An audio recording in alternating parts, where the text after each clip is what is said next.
សួស្តីបងប្អូនខ្ញុំមុនខ្ញុំបាន unboxing សតកាត់នេះហើយអញ្ចឹងនឹងខ្ញុំមកធ្វើវីដេអូពីរបៀបប្រើវាអញ្ចឹងត្រូវថាយើងប្រើវាវាមិនជួយបកចេញពីអបមកអូខេជាមួយគឺយើងត្រូវដាក់បតេឡេសិនទីវាមានមកពីគ្រាប់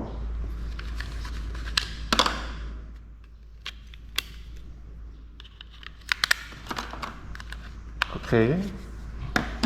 បន្តមកទៀតនេះអាហ្នឹងគឺសម្រាប់ភ្ជាប់ជាមួយនឹងទូរស័ព្ទអញ្ចឹងយើងមាន Type C មាន Lightning មានរុនមូលអញ្ចឹងទូរស័ព្ទយើងប្រើម៉ាកស្អីក៏ត្រូវដែរចូលយើងដល់ភ្ជាប់មួយទូរស័ព្ទមកអូខេអ្នកនរហើយកុំភ្លេចចុចបើកវាចុចសញ្ញាបើកនេះមកចុចជាប់ទៅវាបើកភ្លើងបែបនេះគឺវាបើកហើយអូខេទៅយើងដាក់កញ្ឆោកបានដេកបានណាដាក់ហ្នឹងមកគឺយើងអាចឡាយបានដល់នេះគឺយើងដកអានេះមិនកាសហ្នឹងគឺអាចនឹងសង្កេតហើយវាជាយើងកាត់អកអអូខេចុចបើកកាសហ្នឹងមួយមក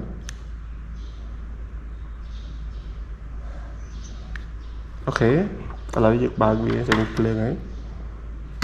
អញ្ចឹងខាងមានប៉ុងខាងស្ដាំខាងអត់ប៉ុងខាងឆ្វេងតោះយើងមកស្ដាប់សលេងសនកាតនឹងអ្នកគ្នាក្នុងទូរស័ព្ទថាលឺសលេងមិនដែរអញ្ចឹង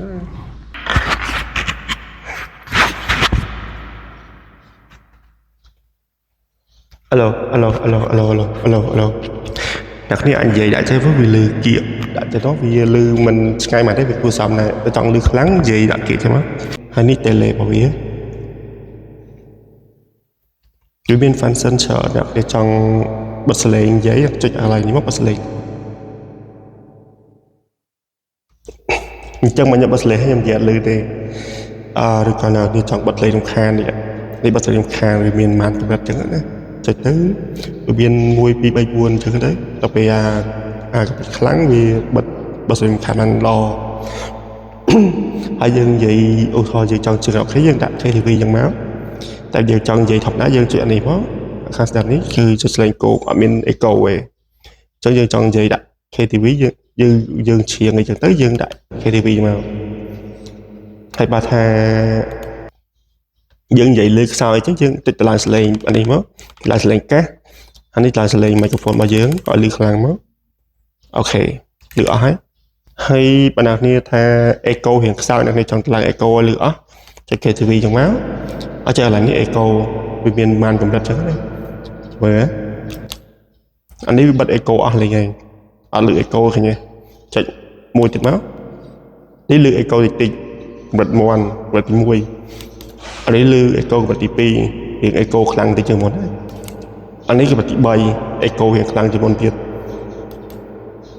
អានេះទី4រៀងខ្លាំងជាងមុនណាអានេះអស់ echo មានមួយកម្រិតចឹង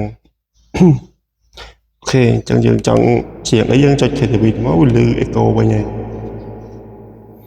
ហើយកន្លែង function នៅក្រោមនេះវាមានដូចជាស្លេងសោចស្លេងអីចឹង